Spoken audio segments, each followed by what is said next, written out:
जो प्रभु के चिंतन में मगन रहता है, प्रभु सबसे पहले उसके हृदय में आके विराजमान हो जाते हैं। वो प्रभु का हृदय बन जाता है, प्रभु उसके हृदय बन जाते हैं। साधुओ हृदयम मह्यम साधु नाम हृदयम तुहम मदन्यत्ते न जानन्ति नाहम तेभ्यो मनागपि। ये भजन करने वाले मेरे हृदय हो जाते हैं और मैं उनका हृदय हो जाता हूं। अब एक हृदय हो गया तो भगवान की मन की बात क्या है, वो उनके हृदय में आ रही है। वे मेरे सिवा और किसी को नहीं जानते, मैं उन्हें छोड़कर किसी को नहीं जानता। ये बोलो, सर्वज्ञ भगवान क्या बोल रहे हैं? ये वो मेरे सिवा किसी को नहीं जानते तो मैं भी उनके सिवा किसी को नहीं जानता। ये बड़ी बात है। हम प्रभु के सिवा किसी को ना जाने, ये तो बात ठीक है, क्योंकि सब प्रभु के स्वरूप ही है। सर्वज्ञ प्रभु कह रहे मैं उसके सिवा किसी को नहीं जानता। फिर ये था माम प्रपद्यन्ते तास तथे, इतना प्यार करते हैं कि प्रभु के हृदय में वो बसा रहता है। जैसे भक्त के हृदय में भगवान, ऐसे प्रभु के हृदय में वो भक्त। तदेव साध्यताम तदेव साध्यताम। देवर्षि नारद जी कहते हैं भगवत प्राप्ति के लिए एक ही चाह करो कि भगवत प्रेमी महात्मा का संग मिल जाए और वो कभी छूटे ना, और उनकी आज्ञा के अनुसार हम चलें। उन महत्संग की ही साधना करो, उन्हीं की साधना करो। साधना करो इस बात की कि मुझे महात्मा मिल जाए।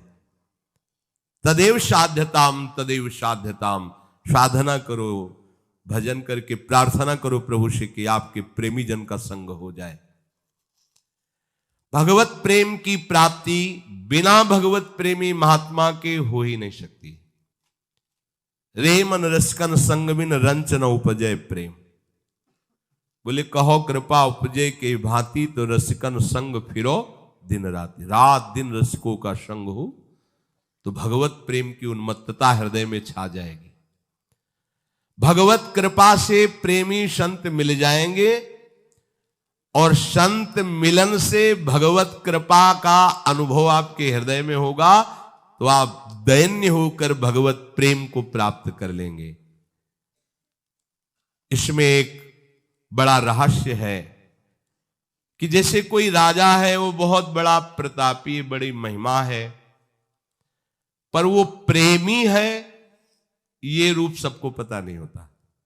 उसके राज्य शासन का, उसके वैभव का, महिमा का तो पता होता है, लेकिन वो इतना भी प्रेमी है कि राज सिंहासन से बिलग उसके स्वरूप को देखो तो ऐसा कोई प्रेमी है ही नहीं।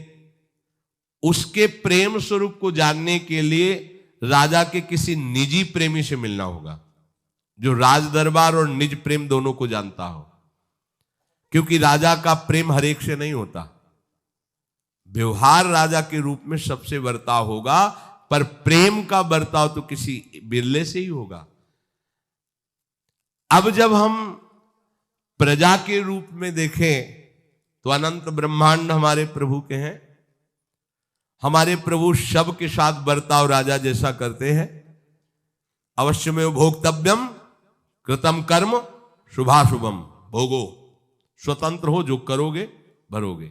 हमारी तरफ से तुम्हें जल, वायु, आकाश, ये सब फ्री है, पर अब जो तुम कर्म करोगे उसका तुम्हें भोग भोगना पड़ेगा। और वेद हमारे राजा का यशगान करते रहते हैं।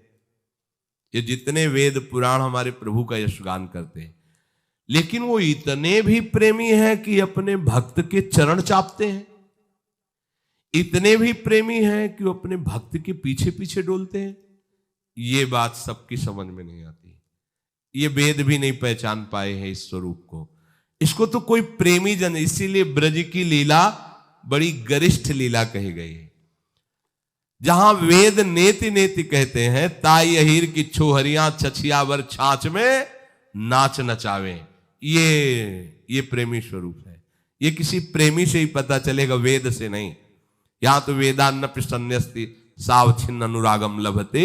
जो वेद का भी पूर्णतया त्याग कर देता है, वो अखंड प्रेम को प्राप्त होता है। प्रभु का प्रेम गुह्य रहस्य है। इस प्रेम राज्य में प्रवेश प्रभु से नहीं होगा, प्रभु के जनों से होगा।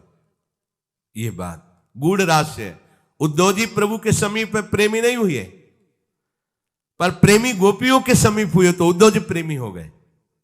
ये गूढ़ रहस्य है। बिना भगवत प्रेमी महात्मा के कोई भगवत प्रेम को प्राप्त नहीं कर सकता। साधना करके महामहिम भगवान की महिमा से मोक्ष को प्राप्त हो सकता है, कल्याण हो सकता है, कामनाओं की पूर्ति हो सकती है, पर बिना भगवत प्रेमी महात्मा के कोई प्रेम प्राप्त नहीं कर सकता। अपने प्रेम का रहस्य प्रभु स्वयं नहीं बताते हैं, कृपा करके अपने प्रेमी के पास भेज देते हैं। फिर जब प्रेमी प्रभु के प्रेम रहस्य को बताता है तो प्रेम गोष्ठी में शामिल होने के योग्य जो उपासक हुआ, अब उसके हृदय में प्रेम जागृत हो जाता है। इसीलिए देवर्षि नारद जी कह रहे हैं, तदेव साध्यम तदेव साध्यम। तुम साधना करो इस बात की भगवत प्रेमी महात्मा मिल जाए। निमज्योन्मज्जताम घोरे भवाब्धौ परमायनम संतो ब्रह्मविदा शांता नौर्दृढ़े वाप्सु मज्जताम। जैसे जल में डूबते हुए पुरुष को नौका मिल जाए तो सुखपूर्वक बैठ करके पार हो जाता है, ऐसे भव समुद्र में काम क्रोध आदि के द्वारा हम डुबोए जा रहे हैं। यदि हमें भगवत प्रेमी शांत चित्त संत जन का साक्षात्कार हो जाए, उनका अवलंबन मिल जाए, उनका आश्रय मिल जाए, तो हम ऐसे सुखी हो जाए जैसे कोई जल में डूब रहा है, प्राण निकलने वाले, समीप आपके नौका में उसे बैठा लिया गया। ऐसे ही भव समुद्र में काम क्रोध लोभ मोह मद मत्सर, इनसे हम पिट रहे हैं, डूब रहे हैं। कोई भगवत प्रेमी महात्मा कृपा करे। सच्ची कहते हैं आपसे, ज्ञान मार्ग में, संन्यास मार्ग में भगवान शंकराचार्य जी के उपदेशों के अनुसार, संत महात्माओं की वाणी के अनुसार, कृपा के अनुसार जो कुछ समझ में आया, तो उस समय हमें लग रहा था हम परमानंद में निमग्न हैं, हम निष्काम हैं। लेकिन जब हिताचार्य की शरण हुए और यहां रसिकों की कृपा को हुई, तब लगा अभी ककहरा भी नहीं शुरू हुआ।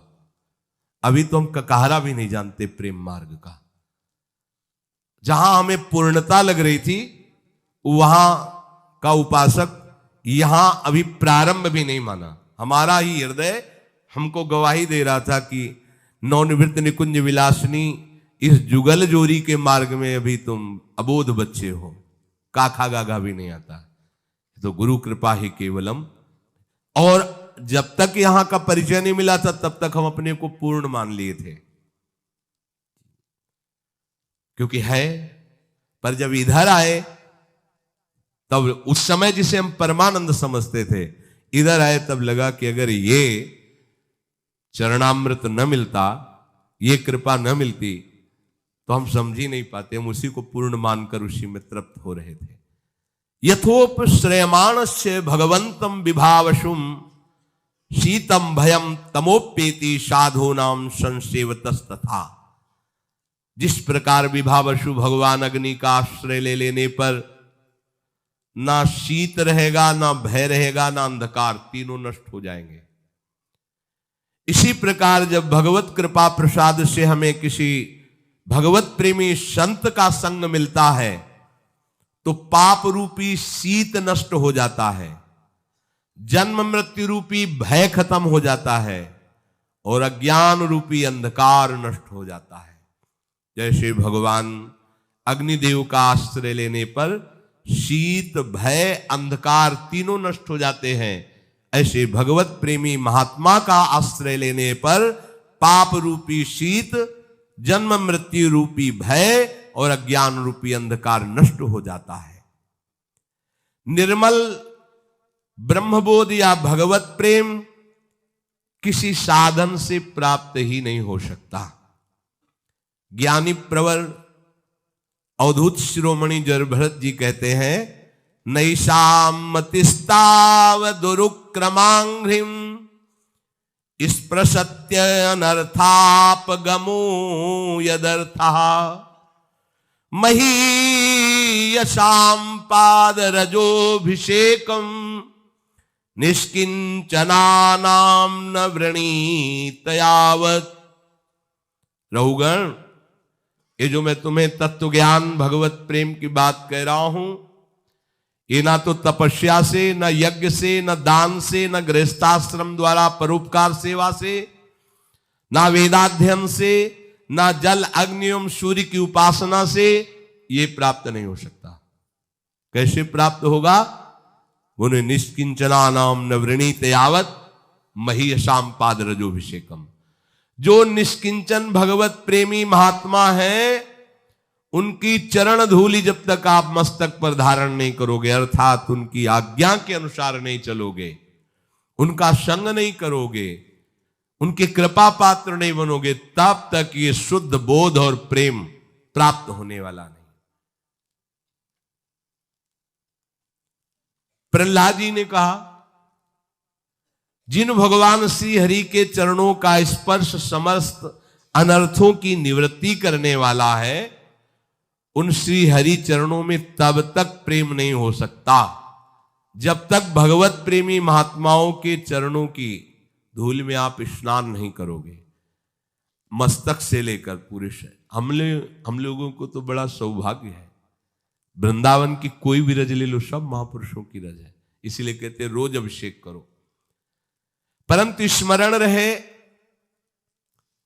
कि ये महापुरुषों के संग या चरण रज या सेवा का अर्थ केवल प्रगट में इतनी क्रिया करना ही नहीं कि आप रज ले लिए लगा लिए।